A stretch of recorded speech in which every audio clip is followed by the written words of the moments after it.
লোভটা কি, লোভটা কেমন ভাবে হয়। এক বৈষ্ণব মানে ব্রাহ্মণের ছেলে, এখন ব্রাহ্মণের ছেলে একদিন বলছে, বাবা আমি শুনেছি কাশিতে নাকি পড়াশুনো করে বিরাট পণ্ডিত হওয়া যায়। বাবা আমি না কাশি পড়াশুনো করতে যাব। ওই ব্রাহ্মণের ছেলের নামটা কি? সৌম্যদত্ত। এখন যে বাবা মায়ের পড়াশুনো থাকে না, তারা কি ভাবে যে আমার ছেলে যদি উচ্চ শিক্ষায় শিক্ষিত হয় তা আমার তো গর্ব হবে। বলে বেশ বাবা তুই যা পড়াশুনো করতে যা। এখন 12 বছর বয়স, 12 বছর বয়সে কাশীধাম চলে গেছে। সেখানে গিয়ে আরো 12 বছর লেখাপড়া করেছি, করে একদম পণ্ডিত হয়ে বাড়ি ফিরেছি। শুনছেন মা, পণ্ডিত হয়ে ফিরেছি। তাহলে বয়সটা কত হচ্ছে? 24। 12তে গিয়েছে, আরো 12 বছর পড়াশোনা করেছি। এখন বাড়ি ফিরে এসেছি। একদিন মা বলছে, বাবা সৌম্য তুই তো বাবা পণ্ডিত মানুষ, তোকে সবাই দণ্ডবোধ করে। কি মা, পণ্ডিত দেখলে সবাই দণ্ডবোধ করছে। এইবার বাবা মায়ের আনন্দে একদম বুকটা ভরে উঠছে। কেন আমরা মূর্খ হই যা হই, আমার ছেলেটা তো পণ্ডিত আখ্যান পেয়েছি, পড়াশুনো করেছে। একদিন মা বলছে, ওরে সৌম্য তোকে একটা কথা বলবো। বলে বলো বলো মা, কি বলবে বলো। তুই আমার কথাতে মানে না বলবি না? বলে না না না বলবো না, বলো তুমি কি কথা বলবে। তার মা বলছে, শোন সৌম্য, আমি মনস্থির করেছি তোকে বিবাহ দিয়ে বৌমা ঘরে আনব। ছেলে জানতো অন্য কিছু বলবে। ছেলে এখন বলছে, মা শোনো আমি জানি তুমি অন্য কিছু বলবে, তা তুমি যখন সিদ্ধান্ত করেছো তা আমি তোমার কথায় রাজি হলাম। এই বলে মা, ছেলে যখন উচ্চ শিক্ষিত, মেয়েও তো একটা শিক্ষিত দরকার নাকি, একটু শিক্ষিত দরকার। এইবার একটা শিক্ষিত দেখে বৌমা ঘরে এনেছি। এইবার মেয়ের খুব আনন্দ, মানে বৌমা যে আমার স্বামী পণ্ডিত, আমার স্বামীকে যে দেখে দণ্ড, হ্যাঁ আমার কোন জন্মের ভাগ্যে এমন স্বামী পেয়েছি। একদিন এখন রাত্রিবেলায় বলছে, শোনো আমি না তোমাকে একটা কথা বলবো। এখন ইনি পণ্ডিত মানুষ, ইনি তখন রেগে গিয়ে বলছে, কি বলবে? তুমি মেয়ে মানুষ? বলে আচ্ছা মেয়ে মানুষ হলেও আমি তো তোমার স্ত্রী নাকি, আমি যদি একটা কথা বলি সেটা তুমি রাখবে না? বলে বেশ বলো কি বলবে বলো। খুব মেজাজটা কড়া আর কি। বলে আচ্ছা স্বামী তুমি তো অনেকদিন পণ্ডিতি করেছো, তা আমার মনে একটা প্রশ্ন জেগেছে। জানো স্বামী প্রশ্নটা কি? শোনো, আমার প্রশ্ন হলো পাপের বাপের নাম কি? নিতাই গৌর হরি বল হরি বল। বলে পাপের বাপের নাম কি? ওমা যেই বলেছে পাপের বাপের নাম, অমনি মানে সেই পণ্ডিত আর কি, সে হতবাক। একটু আগে বউকে ধমক দিছিল, কি বলবে তুমি মেয়ে মানুষ, আর এমন একটা মেয়ে মানুষ ডোজ দিয়েছেন। নিতাই গৌর হরি বল। এখন ফোতা মুখ ভত্তা হয়ে গেছে, এখন চুপ মেরে বসে গেছে। স্ত্রী বলছে,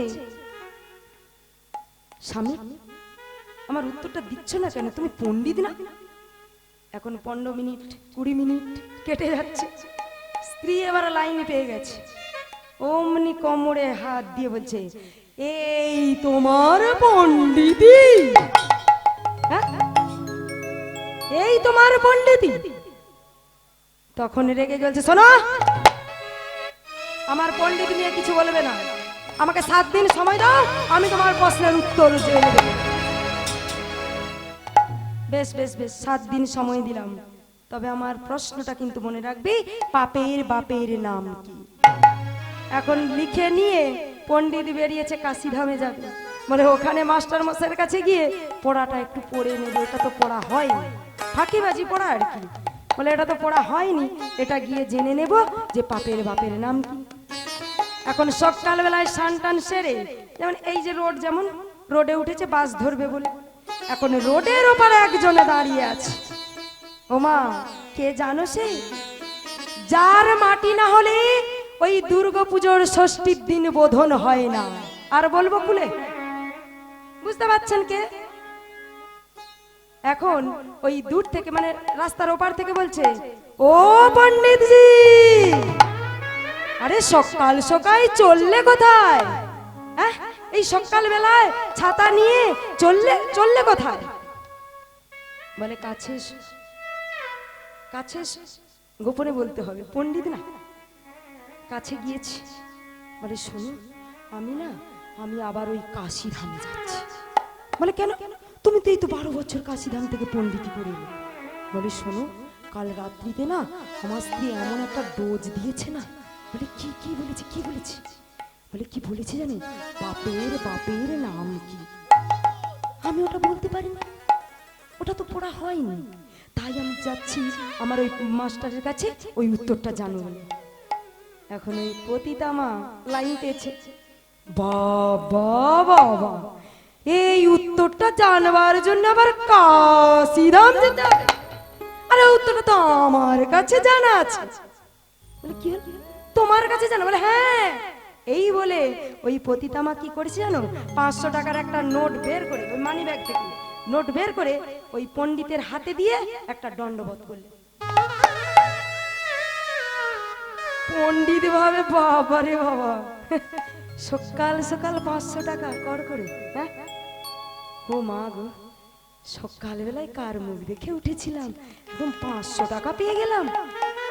এখন ওই পতিতা বলছে, শোনো পণ্ডিতজি, দয়া করে যদি আমার গৃহে একবার পদধূলি দেন তাহলে আমি একটু ধন্য হই।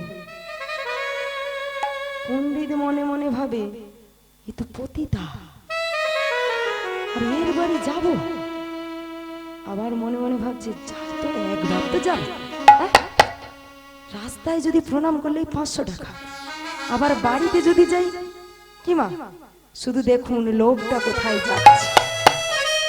বলে রাস্তায় যদি 500 টাকা পাই, আবার যদি ওর বাড়িতে যাই আরো তো পাবো। বেশ যাব। পরের দিন সকালবেলা আবার স্নান সেরে চলে গেছে ওই পতিতার বাড়ি। গিয়েই মা টেবিলের ওপর দেখছে 1000 টাকার নোট আর 1 গ্লাস জল। ও মা, জব করে একদম পকেটে ঢুকিয়ে নিয়েছে। এখন ওই পতিতা মা এসে বলছে, বৈষ্ণব ঠাকুর, পণ্ডিত মশাই শোনো, পণ্ডিত মশাই দয়া করে যখন আমার গৃহে এলেন, তা আমার গৃহে দুটো সেবা করে গেলে হয় না? পণ্ডিত তো বাক, এলাম আবার সেবা, আর এই যে পতিতা। আবার মনে হচ্ছে কেউ তো বুঝতেই পারবে না আমি তো এসেছি গোপন। একবার যদি সেবা করে নিই তাতে কি যায় আসে? সেবা করলে আবার সেবার দক্ষিণাও তো পাবো। ঠিক আছে আমি সেবা করব। সুন্দর করে রন্ধন করে দিয়েছি। এখন রন্ধন করে অন্ন ব্যঞ্জন নিয়ে ওই পণ্ডিতের কাছে এসেছি। পণ্ডিতের কাছে এসে বলছে, পণ্ডিত ঠাকুর শোনো, এই প্রথম ভাতের খামলটা মেখে আমি যদি তোমার মুখে ধরিয়ে দিই। এখন পণ্ডিত মনে মনে ভাবে, যদি প্রথম খামলটা খাইয়ে দেয় তা কি যায় আসে, 2000 টাকার নোটটা তো পাবো। কেউ তো জানতে পারবে না, কেউ তো দেখতে পাচ্ছে না। পণ্ডিত বলে, বেশ ঠিক আছে, তুমি আমাকে প্রথম খামলটা খাইয়ে দাও। এইবার কি করেছে মা, বেশ ভালো করে ভাতের খামলটা মেখিয়েছে। ভাতটা মাখিয়ে অমনি মুখের কাছে নিয়ে গিয়ে ফেলে দিয়ে ওই পণ্ডিতের গালে ঠাস।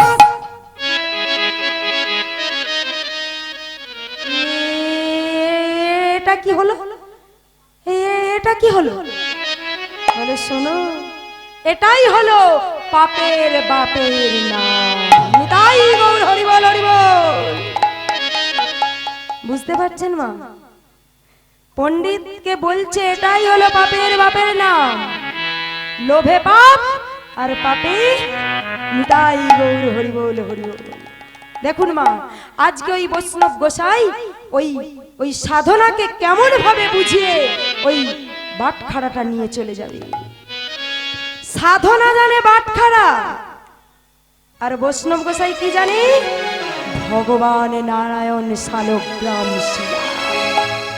কারণ তিনি ধ্যানস্থ হয়ে তো বুঝতে পেরেছেন সাধনা এতদিন জানে বাটখারা, আর বৈষ্ণব গোসাই কি জানে নারায়ণ শালগ্রাম শিলা ভগবান। তাই কি করছে মা, সাধনা তো বাটখারা জানে। সবাই দেখেছেন, যারা যারা মাংস কিনতে যান দেখেছেন মাংস দোকানে একটা জলের বালতি বসানো থাকে, থাকে তো বাবা ঠাকুর দাদা ভাই থাকে। এখন ওই জলে ভালো করে বাটখারাটাকে ধুয়েছে, ধুয়ে ভালো করে গামছা দিয়ে মুছে ওই ওই বৈষ্ণব গোসাইয়ের ঝোলাতে দিয়েছে। আর বৈষ্ণব গোসাই মনের আনন্দে ছুটতে ছুটতে যাচ্ছে, গিন্নি ও গিন্নি, গিন্নি দরজাটা খোলো, দরজাটা খোলো, তাড়াতাড়ি করে দরজাটা খোলো। মা বৈষ্ণবের স্ত্রী দরজাটা খুলে দিচ্ছে, কি তুমি আজ এত তাড়াতাড়ি চলে এলে?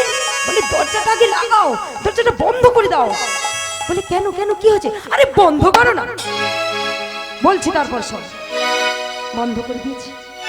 এইবার ঝোলা থেকে বের করেছে মা, বলছে দেখো দেখো গিন্নি, এটা কি বলো তো, এটা কি, এটা কোথায় থেকে? আরে বলো না এটা কি? এ তো নারায়ণ শালগ্রাম শিলা। তুমি কোথায় পেলে? কোথায় পেলাম জানো? বলছি বলছি সব বলছি, কোথায় পেলাম কিভাবে পেলাম সব বলছি। তবে শোনো গিন্নি, তুমি তুমি ঘি নিয়ে এসো তো, ভালো করে বেটাকে ঘি মাখিয়ে 108 কলসি গঙ্গা জলে স্নান করিয়ে দেবো। এই বেটা মাংসের দোকানে থেকে থেকে এর গায়ের গন্ধ মাংসের গন্ধ হয়ে গেছে। নিতাই গৌর হরিবল হরিবল।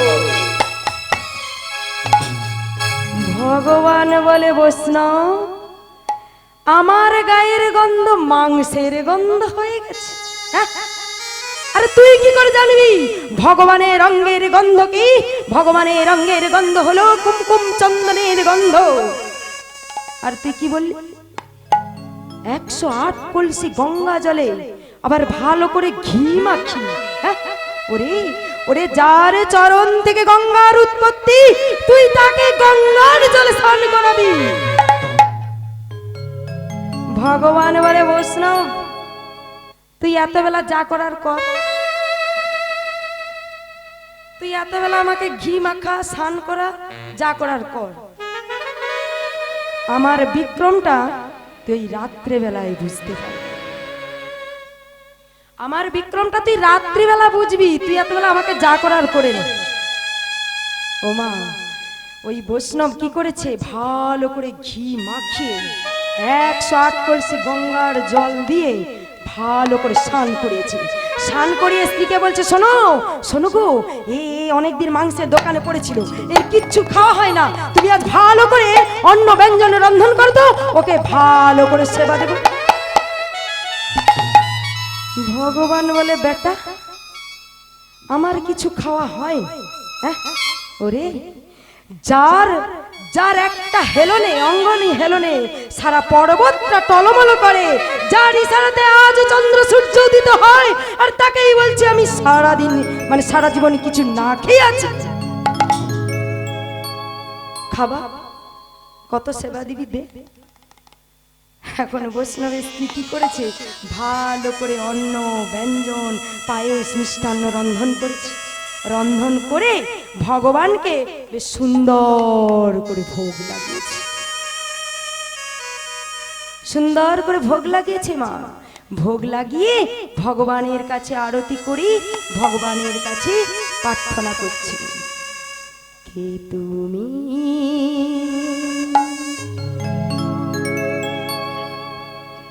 কাছে আছো,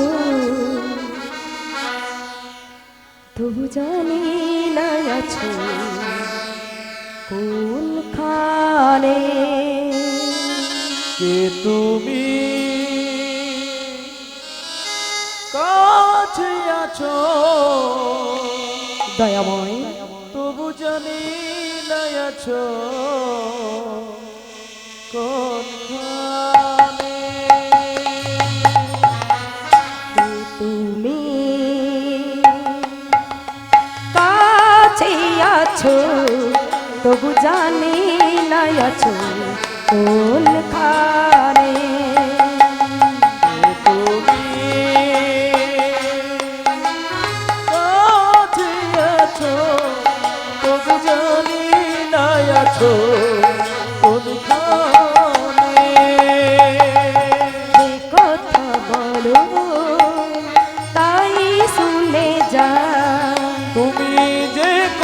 বলো তাই শুনে যা যে কথা বলো তাই শুনে যা তুমি যে কথা বলো তাই শুনে যা বুঝি না তবু তার মানে বুঝি না তবু তার মানে যে কথা বলো তাই শুনে যা তুমি যে কথা বলো তাই শুনে যা বুঝি না কি তবু তার মানে কাছে আছো তবু জানি না আছো কোনখানে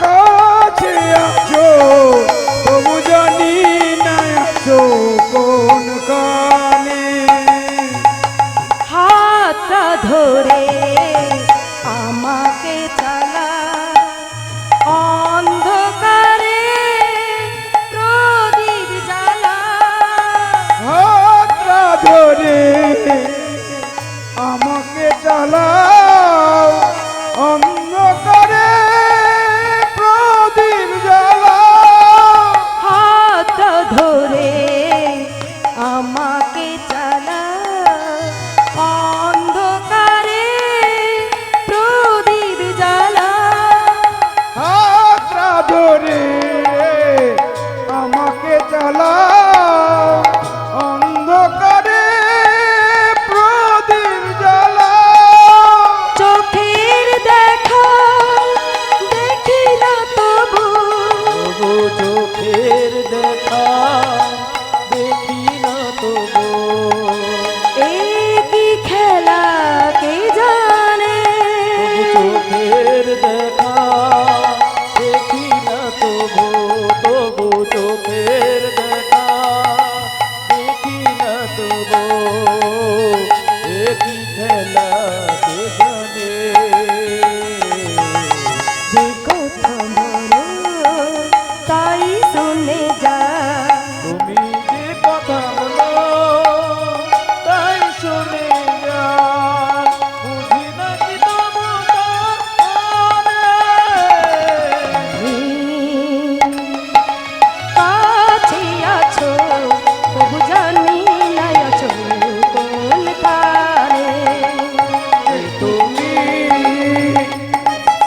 কাছে আছো তবু জানি না আছো কোন কানে জানি গো তুমি চাইবে যেদিন থামতে হবে আমায় সেদিন জানি গো তুমি চাইবে যেদিন থামতে হবে আমায় সেদিন জানি গো তুমি চাইবে যেদিন থামতে হবে আমায় সেদিন জানি গো তুমি চাইবে যেদিন থামতে হবে আমায় সেদিন পাথর চড়ো দাঁড়িয়ে যাবে তোমার পাথর চরো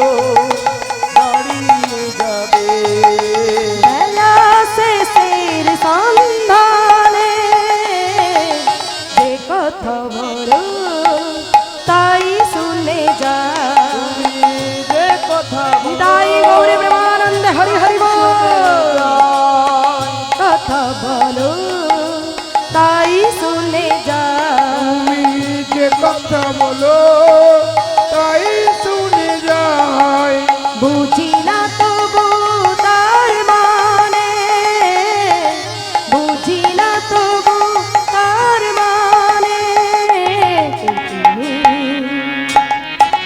কাছে আছো তবু জানি না আছো কোনখানে তবু জানি না আছো তাই গৌর প্রেমানন্দে হরি হরি বল জানি না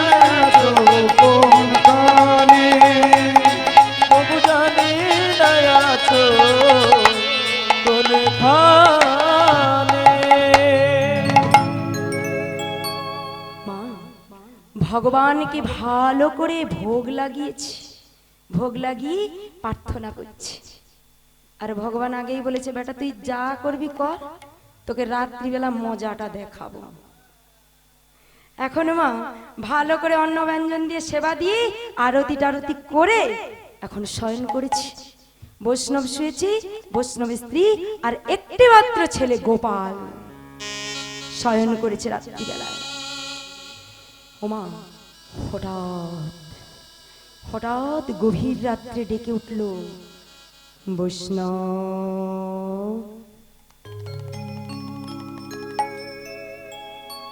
বৈষ্ণব। কে কে ডাকে? কে আমায় ডাকে এত রাতে? বৈষ্ণব। বৈষ্ণব উঠেছে, উঠে উঠে দেখছে, ওমা চমকে উঠেছে, এ কি দয়াময়, দয়াময় তুমি? বৈষ্ণব তুমি বলো তো বৈষ্ণব, তুমি এই সাধনার মাংসের দোকান থেকে আমাকে কেন এনেছো? ঠাকুর ঠাকুর আমি দেখতে পারিনি ঠাকুর, আমি ওইভাবে দেখতে পারিনি, তাই তো তোমাকে ওই সাধনার মাংসের দোকান থেকে আমার গৃহে নিয়ে চলে এসেছি। শোনো, তোমাকে আমি সাবধান করে দিতে এলাম, কাল প্রভাত হলেই তুমি আমাকে ওই সাধনার মাংসের দোকানে দিয়ে আসবে। আর যদি না দিয়ে আসো, হ্যাঁ যদি তোমাকে না দিয়ে আসি, তবে শোনো বৈষ্ণব, কাল প্রভাত কালে যদি আমাকে তুমি না দিয়ে আসো, তোমার যে একটি মাত্র ছেলে গোপাল, ওই গোপালকে আমি কাল বেলা 10টার সময় নেব। নিতাই গৌর হরি।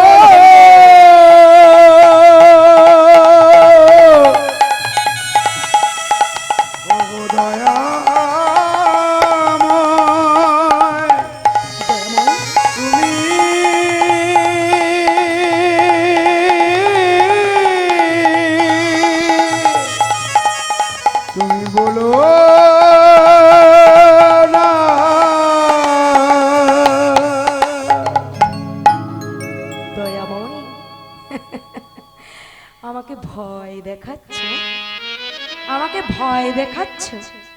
দিয়ে ধন চিনে মন হরে নিতে কতক্ষণ?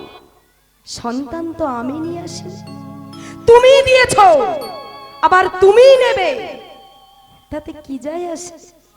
আমি তো সন্তানে নিয়ে আসিনি।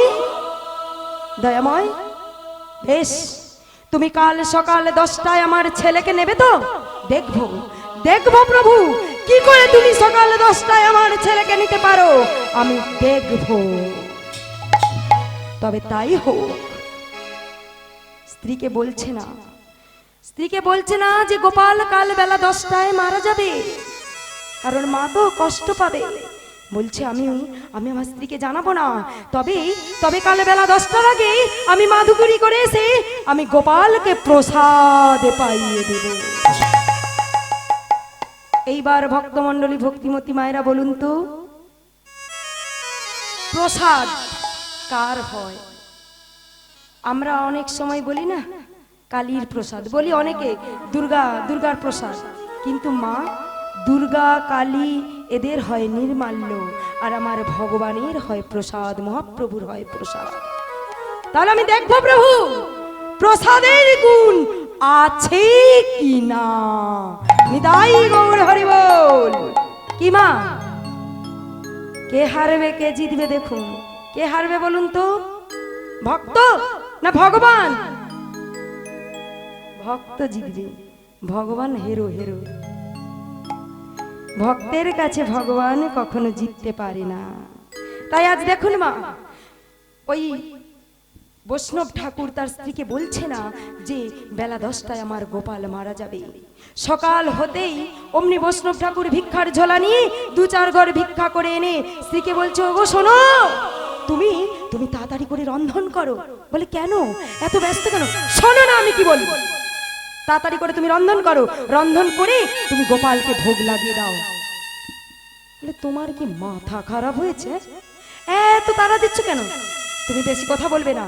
অমনি তাড়াতাড়ি করে রন্ধন করে গোপালকে ভোগ লাগিয়ে ছেলে গোপালকে প্রসাদ খাইয়ে দিচ্ছে। আর বৈষ্ণব ঠাকুর লক্ষ্য রেখেছে যে বেলা 10টার সময় গোপালকে নেবে। বৈষ্ণব ঠাকুর মনে মনে ভাবছে, দেখি দেখি প্রভু, আজ প্রসাদের গুণ আছে কি নেই, আজ আমি দেখবো কি করে তুমি আমার ছেলেকে নিতে পারো। যেই না বেলা 10টা বেজেছে, অমনি গোপাল সেবা করার পর হাতটা পক্ষা লাভ করছে, আর করতে করতে চিৎকার করে উঠছে, মা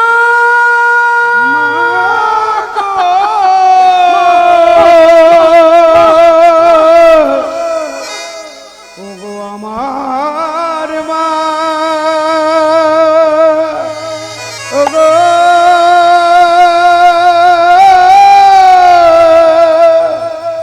আমার মা। অমনি গোপালের মা চিৎকার করে উঠল, রে গোপাল, দয়াময়, ওগো দয়া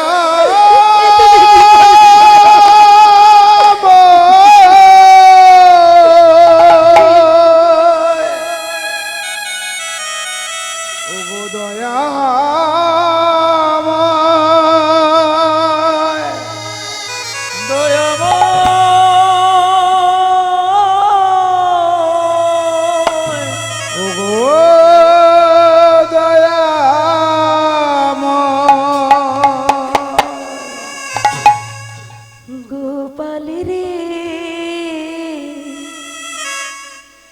সারা দে, গোপাল সারা দে, গোপাল রে সারা দে, গোপাল সারা দে, গোপাল রে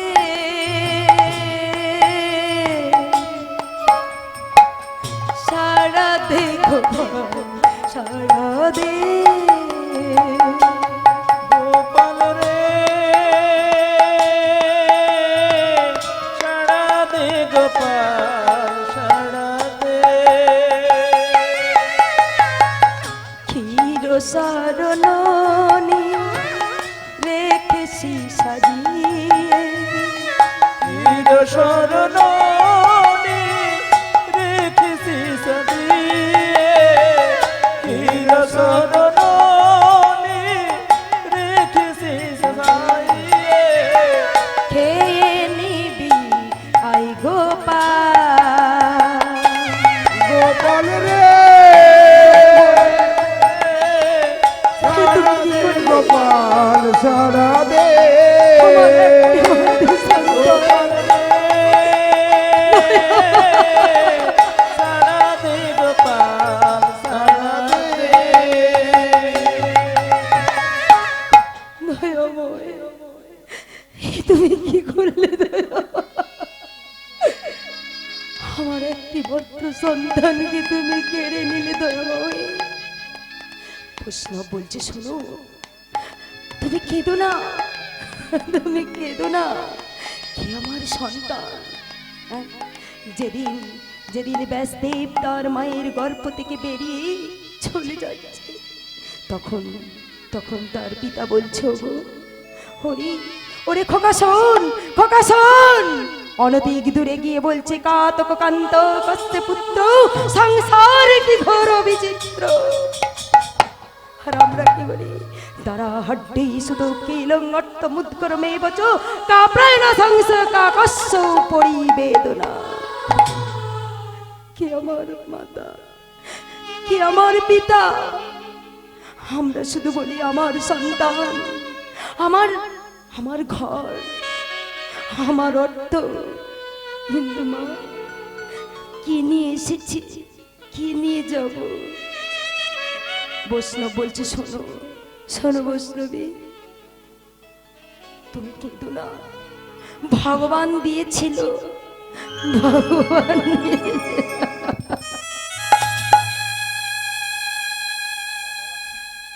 এই বলে একটিমাত্র গোপালকে ওই গঙ্গার তীরে সমাধিস্থ করলে। সমাধিস্থ করে আবার প্রতিদিনের ন্যায় ওই বৈষ্ণব আর বৈষ্ণবী ভগবানকে ভালো করে সেবা দিয়েছি। সেবা দিয়ে আবার সন্ধ্যা আরতি করে শয়ন করেছে মা।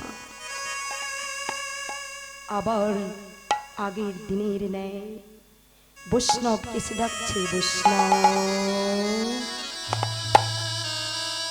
বৈষ্ণব। কে কে দয়াময় কে? আমি প্রভু। তুমি কেন এসেছো প্রভু? কেন এসেছো? তুমি আর কি নেবে প্রভু? আমার তো একটি মাত্র ছেলে, তুমি তাকেও কেড়ে নিয়েছো।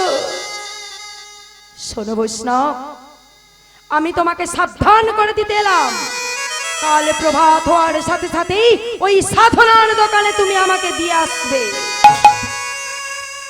আর যদি না দিয়ে আসি, হ্যাঁ হ্যাঁ হ্যাঁ, যদি আর না দিয়ে আসি, তুমি আমার কি করবে? কি করব শোনো তবে, আমি কি করব জানো? কাল বেলা 10টায় তোমার ছেলেকে নিয়েছি, আজ আবার কাল 11টায় আমি তোমার স্ত্রীকে নেব।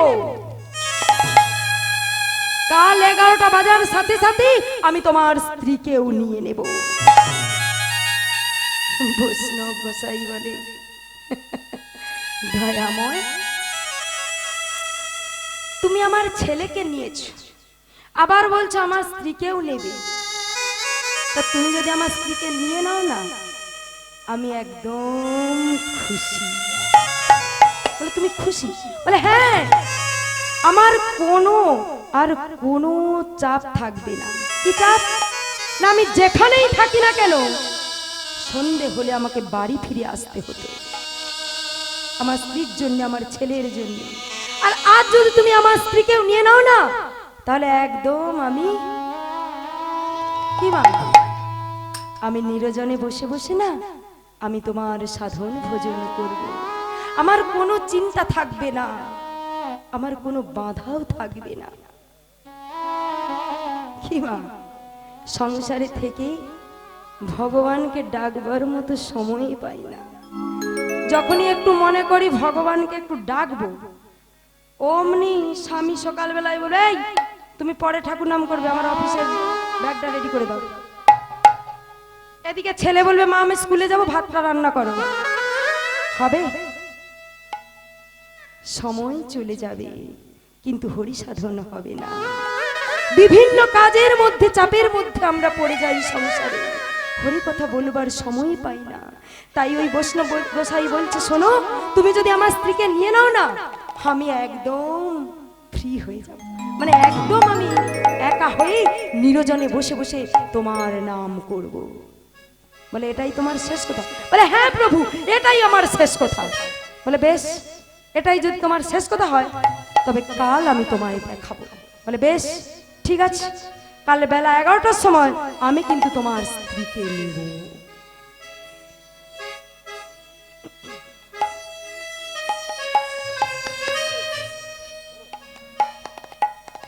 জানো মা, পরের দিন স্ত্রীকে আর জানাই না যে 11টার সময় মৃত্যু হয়ে যাবে। অমনি সকালবেলায় উঠে ভিক্ষার ঝুলিটা সঙ্গে নিয়ে 2-4 ঘর ভিক্ষা করে এনে বলছে, এই শোনো, তুমি না ভোগটা রান্না করো, রান্না করে তুমি প্রসাদ পেয়ে যাও। এই বলে মা রান্না করে ভগবানকে ভোগ লাগিয়ে স্ত্রীকে বলছে, তুমি খেয়ে নাও। স্ত্রী বলছে, তোমার কি মাথা খারাপ হলো? তুমি প্রসাদ পাও না, আমাকে বলছো কেন? এই শোনো, বেশি কথা বলবে না। আর ঘড়ির দিকে তাকিয়ে রেখেছে যে বেলা 11টা বাজলেই স্ত্রী মারা যাবে। বলছে, শোনো শোনো, তুমি বেশি কথা বলো না, তুমি তাড়াতাড়ি করে প্রসাদটা পেয়ে নাও। মাগো, এদিকে ঘড়ির কাঁটা টিক টিক টিক টিক করে ঘুরছে। যেই না বেলা 11টা বেজেছে, অমনি স্ত্রী ডেকে উঠল ওই মরা সন্তানের নাম ধরে, গোপাল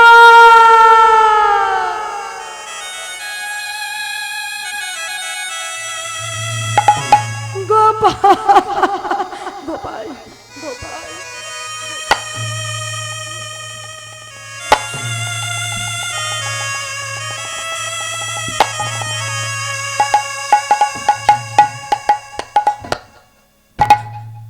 চিরতরে শেষ হয়ে গেল। চিরতরে স্ত্রীকে, ছেলেকে হারিয়ে ফেললে। নিরজনে বসে বসে বলছে, প্রভু তুমি তো আমার ছেলেকে নিয়ে নিলে, আমার স্ত্রীকেও নিয়ে নিলে, এইবার আমি কি করব?